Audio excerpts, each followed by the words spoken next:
Welcome to the NLP Capstone Project for the travel business. In this final project and NLP course, you're no longer just following a tutorial, you're playing the role of a data scientist at a company or business like travel. Think a hostel chain or a small travel agency drowning in guest reviews and messages. Your mission is to turn that unstructured text into clear, actionable insights the business can actually use. Across this notebook, you'll build an end-to-end NLP pipeline around customer reviews and booking-style messages. You'll start by loading and exploring the data, then clean and normalize the text. The same way you learned in Part 1, you'll use spaCy to pull out structured information like destinations, nights, and locations. That means Part 2. Then vectorize the text with count and TF-IDF features. It is Part 3. On top of that, you'll layer VADER sentiment analysis that we explained in Part 4, train a naive Bayes text classifier for review sentiment, it refers to Part 5, and use NMF topic modeling, as discussed in Part 6, to uncover the main complaint and praise themes hiding in the reviews. At the end, you'll tie everything together into a simple insight function that can take a new incoming message and tell you its sentiment, category, and key entities in one go. You can stick with the toy dataset that's fully embedded in the notebook so everything runs out of the box, or you can swap in your own CSV of real reviews or messages and see how the pipeline behaves on data from your world. The goal isn't to chase perfect metrics, but to be able to answer real business questions like which cities or channels have the most negative sentiment. What are the main complaint topics by property or platform?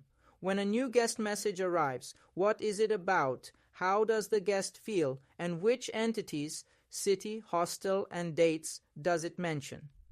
One important caveat: the dataset here is small and synthetic, built for teaching rather than production.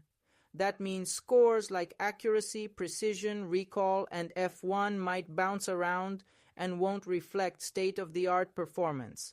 That's okay.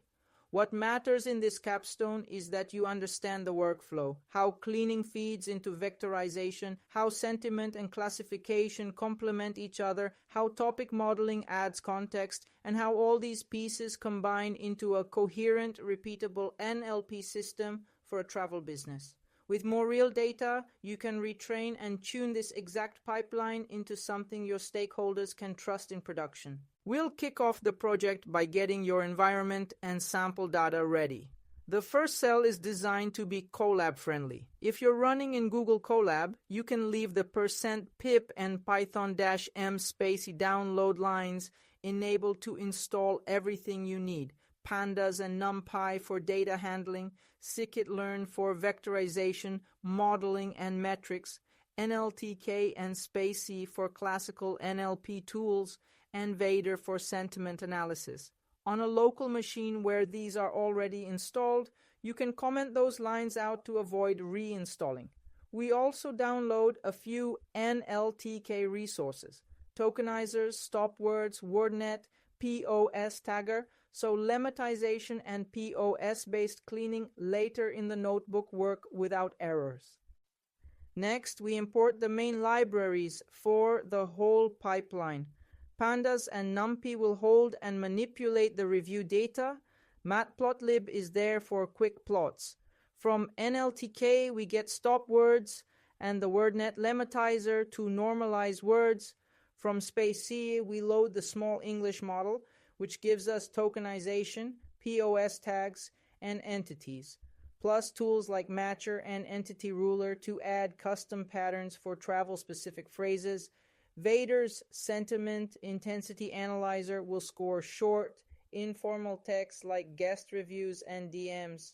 From scikit-learn, we bring in Count Vectorizer and TF-IDF Vectorizer for turning text into features, train, test, split for building train test sets, multinomial NB for our naive Bayes sentiment classifier, classification report, and confusion matrix for evaluation, and NMF for topic modeling. Finally, we create a small synthetic data set of travel reviews and booking style messages stored as a list of dictionaries and turned into a data frame. Each row has the raw text, an optional numeric rating, 1 to 5 for reviews, none for unrated requests, the channel, booking, hostel world, email, Instagram DM, website chat, etc., and the city when known. The mix is intentional. We have positive, neutral, and negative reviews across Barcelona, Tokyo, Osaka, Kyoto, plus unrated inquiries like cheap private room or female-only dorms. This tiny corpus is enough to exercise every part of the pipeline: cleaning, entity extraction, sentiment, classification, and topics, while still being easy to inspect manually. Later, you can swap this out for a real CSV of your own reviews and messages without changing the structure of the notebook.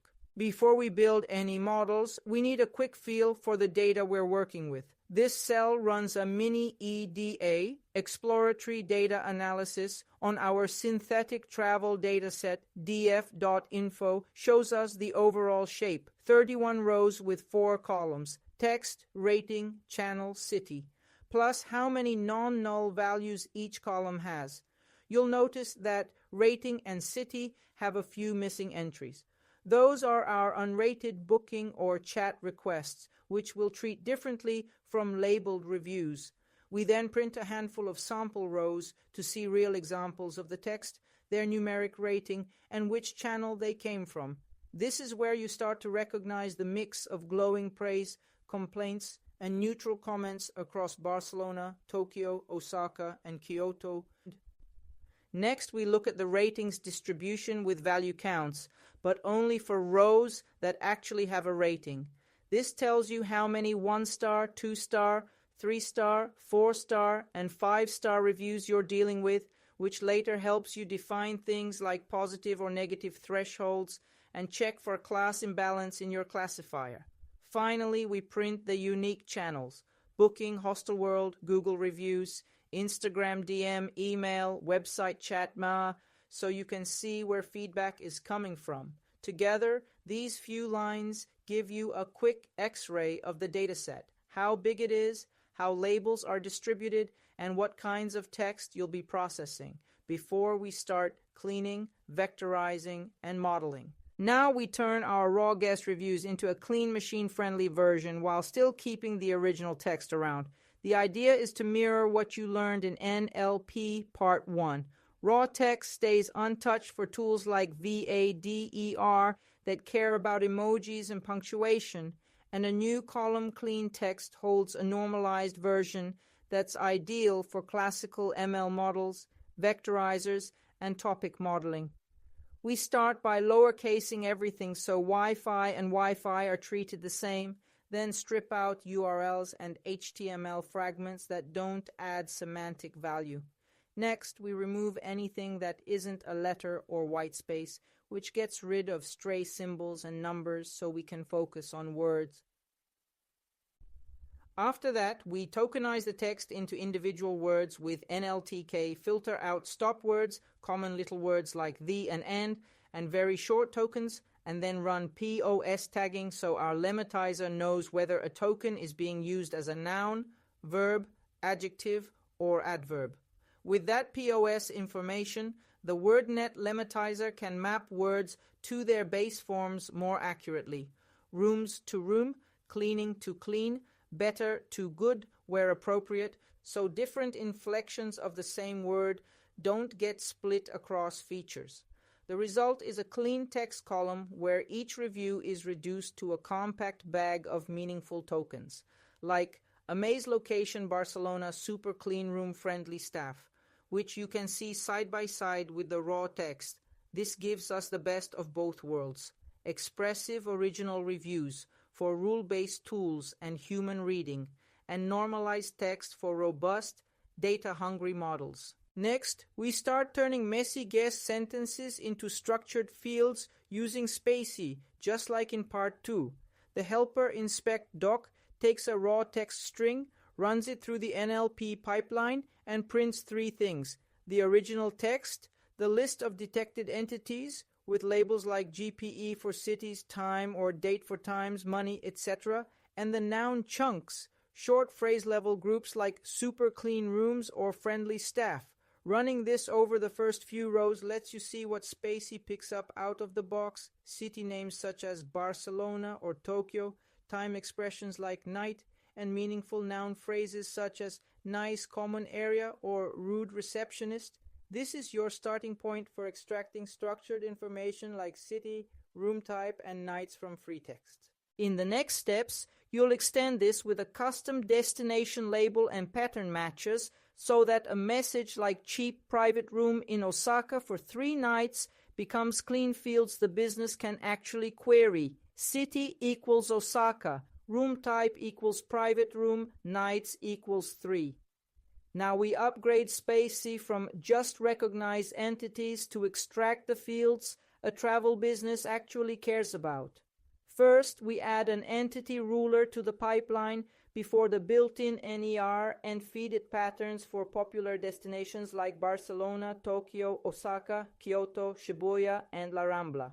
These get labeled as a custom destination entity, which gives us reliable city or area detection even if the default model misses them. Next, we define a matcher pattern for nights, a number followed by night or nights. So phrases like 3 nights or 2 nights are easy to pull out. For room types, we keep it simple. A small list of keywords such as dorm, dorm bed, and private room, and we just check for those substrings in the raw text. The extract structured info function runs a single review or message through this logic. It processes the text with spaCy, collects all named entities, and then picks the first destination-like entity, destination, GPE, or LOC, as the destination extracted. It uses the matcher to grab the number of nights, if we successfully parse a numeric value, and scans the lowercase text for any of the room type keywords. Finally, it returns everything as a series, so we can apply it to the entire data frame. After concatenating the results, you can see each original text alongside its extracted destination extracted, nights extracted, and room type extracted.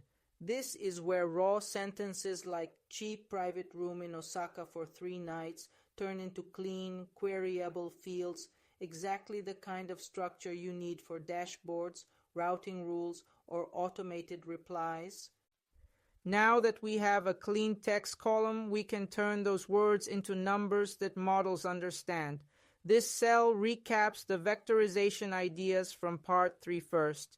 We create DF model, which filters out any rows where clean text is empty. Just a safety check so we don't feed blank strings to the vectorizers. Then we build a count vectorizer with n-gram range equals 1 to 2, meaning it captures both single words and short phrases like dirty bathroom or friendly staff.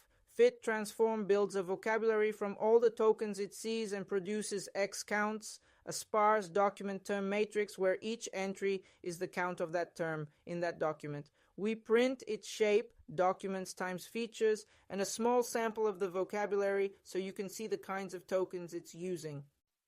Next, we create a TF-IDF vectorizer with the same n-gram settings. Instead of raw counts, TF-IDF gives each term a weight based on how often it appears in a document and how rare it is across the whole corpus. This means very common words get downweighted, while more distinctive phrases get higher scores.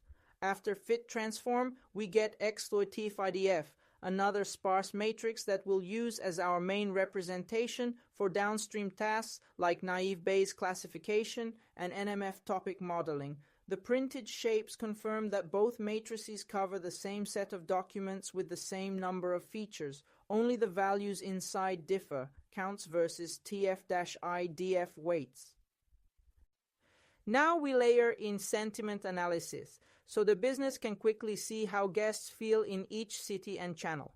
We use VADER, which is designed for short, informal text and works best on the raw text, keeping punctuation, casing, and emojis.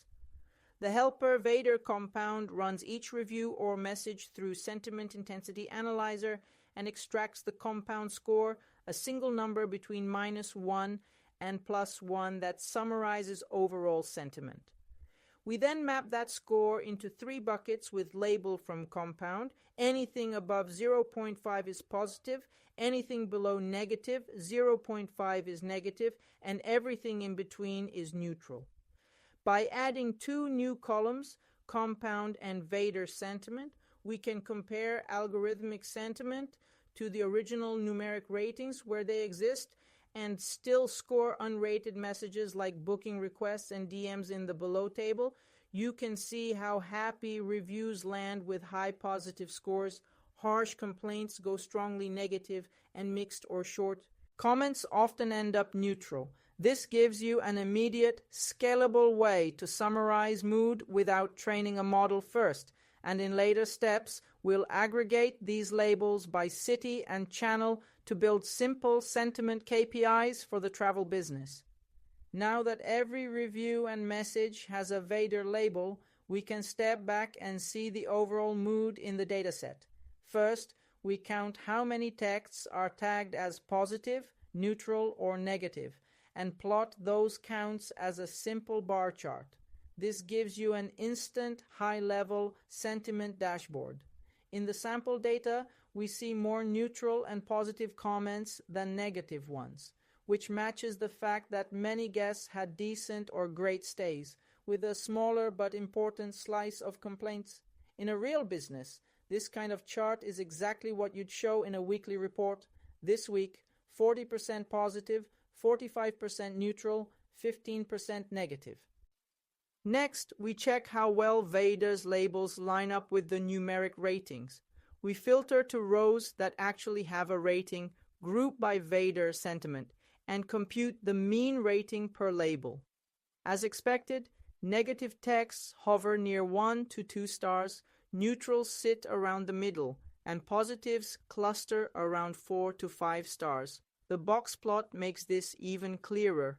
Each sentiment group has its own distribution of ratings, and you can quickly spot overlaps or outliers. For example, a 5-star review that VADER labeled neutral, or a 2-star review that reads oddly upbeat. This is a great sanity check. If the curves were all mixed together, you'd know your thresholds or domain might need adjustment. Here, they line up nicely, which means we can trust VADER scores as a useful signal for both labeled reviews and unrated messages. Now we're going to teach a model to predict sentiment directly from text instead of relying only on VADER or numeric ratings. To keep things clear, we focus on reviews that actually have a rating and temporarily ignore the unrated booking or chat messages. From those, we define a binary sentiment label. Any rating 4 or 5 becomes positive, any rating 1 or 2 becomes negative, and we treat rating 3 as neutral and simply drop it for this classifier. The helper rating to label encodes this rule, and after applying it, we filter out any rows where the label is none. The resulting reviews data frame shows each review's original text, its numeric rating, and the derived sentiment label side by side. In the next cells, we'll feed the clean text version of these reviews into a TF-IDF vectorizer, train a multinomial naive Bayes model, and evaluate how well it can distinguish happy guests from unhappy ones. Essentially building an automatic, is this review good or bad, detector that can later be applied to new unlabeled feedback. Here we complete the sentiment classifier and see how well it performs. First, we vectorize the clean text for all labeled reviews using a TF-IDF representation with unigrams and bigrams. This lets the model pick up on both individual words, dirty, amazing, and short phrases, rude receptionist, super clean. We then split the data into train and test sets with train, test, split, using Stratify to keep the positive or negative balance similar in both splits, even in this tiny data set. Next, we train a multinomial naive Bayes classifier with a smoothing parameter alpha equals 1.0. which prevents zero probabilities and usually behaves well on small, sparse text datasets. After training, we compute predictions on the test set and print the class distribution there, so you know how many positive versus negative reviews the model is being judged on. To make the numbers meaningful, we also build a majority class baseline, a dumb classifier that always predicts the most common label from the training set. Its accuracy gives you a floor to beat. Finally, we print the accuracy of the naive Bayes model, a full classification report, precision, recall, and F1 for each class, and the confusion matrix. Even with so few examples, you can see that naive Bayes beats the majority baseline and correctly picks up most positive reviews, while struggling a bit with the small number of negatives, very typical behavior on tiny imbalanced datasets. In a real project, you'd feed it more data and maybe tune alpha, but the workflow here is the key lesson. Vectorize, split, baseline, train, compare, inspect, errors. With the classifier trained, this step is all about peeking inside the model's brain to see which words it thinks are most negative and most positive. We reuse the TF-IDF vocabulary from TF-IDF to CLF and grab the class log probabilities from CLF.feature logprob. For each class label, negative and positive, we sort these log probabilities and take the top and top indices, then map them back to their corresponding tokens with feature names top index. The printed lists show you, for example, that words and phrases like terrible, receptionist would, and bathroom clean or bathroom are strongly associated with the negative class, while phrases like great, clean, tiny clean, or night Shibuya lean toward the positive class in this tiny dataset. This kind of feature introspection is incredibly useful for both debugging and storytelling. If you see clearly sentiment-laden terms on the right side, dirty, noisy night, rude receptionist versus super friendly staff, great location, it reassures you that the model is picking up sensible patterns rather than random artifacts. If, on the other hand, you saw weird tokens like a specific city or channel dominating the negative class, that would be a red flag. Maybe your training data is biased toward one city getting more complaints, and the model is learning Barcelona equals bad instead of focusing on actual quality issues. Reading these top terms helps you explain the model to non-technical stakeholders and decide whether you need more data, better pre-processing, or different features before trusting the classifier in production. Here we zoom in specifically on the complaints and try to answer, what are people actually unhappy about? First, we filter our earlier reviews data frame down to only those rows where the label is negative, giving us neg reviews. In a real company, you'd hopefully have many more complaints. In this tiny toy data set, we check there are at least a couple before proceeding. We then vectorize the clean text of those negative reviews using a fresh TF-IDF vectorizer with unigrams and bigrams. So phrases like noisy night or rude receptionist appear as distinct features. On top of that TF-IDF matrix, we fit an NMF model with n components equals 2, asking it to summarize the complaint space into just 2 themes. The matrices W and H are the usual NMF outputs. H tells us which words are important for each topic, and W tells us how strongly each document loads on each topic. The helper print topics prints the top words per topic, which you can then interpret in plain language. For example, you might see one topic dominated by noisy night bathroom hostel Tokyo and call it noise and facilities, and another with terrible rude receptionist recommend place and name it staff and service. Finally, we assign each negative review a topic index based on which topic in W has the highest weight and display the text alongside its inferred topic. Even with just a handful of examples, you can see how topic modeling helps cluster complaints into a few actionable buckets. which is exactly what a hostile manager needs to prioritize fixes. This final block is where everything we've built in the capstone comes together into one end-to-end pipeline. The analyze message function takes a raw piece of text, maybe a review, maybe a booking request, and runs it through all our components. First, it calls clean text to produce a normalized version suitable for ML models. This is what will feed into the TF-IDF vectorizer later. In parallel, it computes a VADER compound score on the raw text and turns that into a VADER label, positive or neutral or negative, giving us a quick rule-based sentiment view that still respects punctuation, casing, and emojis. Then it calls extract structured info, which uses spaCy and our custom patterns to pull out a destination, the number of nights, if mentioned, and a simple room type like dorm or private room. If the clean text isn't empty, we also run it through our trained naive Bayes classifier. We transform the cleaned message with the same TF-IDF vectorizer used during training, get the predicted label, NB predicted label, and, if the classifier supports it, return the probability for each class as a small dictionary, NB predicted proba. The function then returns a compact, JSON-like summary with all the important fields: original text, cleaned version, VADER sentiment, extracted entities, and model prediction. When we loop over the 3 example messages, you can see how this works in practice. The first message about a cheap dorm bed in Tokyo for 2 nights yields destination, extracted equals Tokyo, nights, extracted equals 2, room type, extracted equals dorm with neutral VADER but a slightly positive naive Bayes score.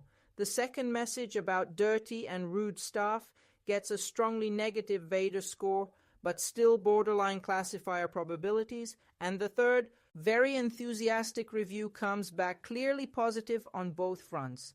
In a real system, this analyze message helper could sit behind an API and feed a dashboard or CRM, giving travel staff instant, structured insight every time a new message arrives. To wrap up this capstone, it's worth pausing and noticing how many moving parts you've successfully glued together. You started with raw, messy text and step by step turned it into a full NLP pipeline. Cleaning and normalization from Part 1 gave you a robust clean text field, which made everything else more stable. spaCy NER and simple rules from Part 2 pulled out destinations, nights, and room types, turning free-form travel messages into structured fields a booking system can actually query. Vectorization from Part 3 turned text into TF-IDF features, the common language that both your naive Bayes classifier and your NMF topic model understand. VADER from Part 4 gave you fast, interpretable sentiment scores and labels even for unrated messages, while Part 5's naive Bayes model learned to predict review polarity directly from language. Finally, Part 6's topic modeling helped you zoom in on complaint themes, grouping negative reviews into human-friendly buckets like noise, cleanliness, or staff behavior. All of that is now stitched together in a single analyze message function that feels like the core of a real product. From here, there are lots of natural extensions if you want to push this project closer to production. The biggest leap is to swap out the tiny synthetic data frame for a real CSV of travel reviews or messages with columns like text, rating, city, channel, date, maybe property name, and rerun the entire pipeline. You could evolve the classifier beyond simple positive or negative into multi-class sentiment, 1 to 5 stars, or even intent categories like booking request, complaint, praise about staff, and compare naive Bayes with stronger baselines like logistic regression or linear SVM. On the topic side, you might bring back LDA or BER topic from Part 6 and see how they behave on more data. At the business level, you can imagine a lightweight dashboard that aggregates sentiment and topics by week and by property, so a manager can spot trends like Wi-Fi complaints spiking in one city, or staff praise increasing after training. And if you're thinking like an engineer, the next step is wrapping analyze message into an API endpoint, logging predictions, and regularly reviewing tricky edge cases to keep the system honest. As a final project deliverable, a great goal is to take a real data set, build your own notebook or mini app on top of this template, and present a few concrete insights plus a short live demo of your end-to-end travel NLP pipeline.